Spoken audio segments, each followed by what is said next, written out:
The Colorado River Drought Contingency Plan is an achievement of collaboration, compromise, and foresight. It reflects a realistic appraisal by the water managers in the Colorado River system of increasing water scarcity and the realization that our water supply, pardon me, is a finite source. Collectively, the basin states developed a practical and workable approach for dealing with the challenges of managing the Colorado River.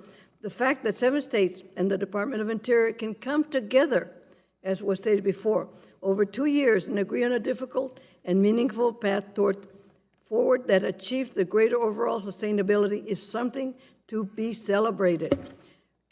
Southern California and the people of the West will benefit from the improved reliability of the water supply the DCP will provide. 40 million people rely on this amazing resource, and each one of them is better off with a plan. We must pass the legislation to authorize the Secretary of Interior to implement what the 7 basin states have agreed to and need.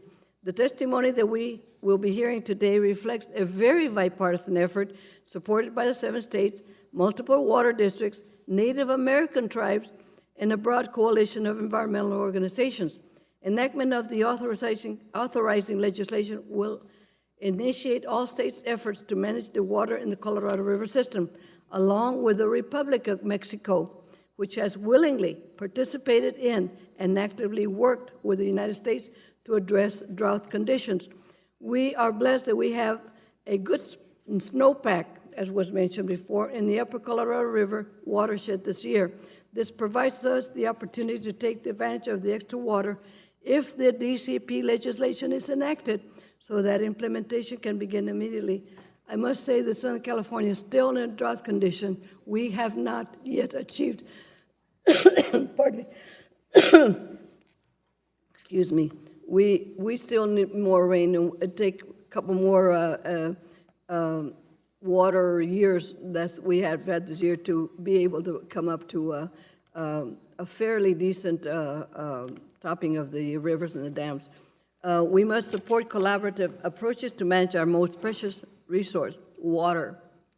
The DCP will provide the increased dependability to the water users in Southern California and provide the initiative to address salt and sea issues. I look forward to continuing to work with Congressman Ruiz, Commissioner Berman, this committee, and all stakeholders on providing a long-term solution to the salt and sea, and I request that we continue this conversation later on the salt and sea, Madam the Secretary, Commissioner. I thank you very much for the ability to do this. Thank you very much. Bring you back.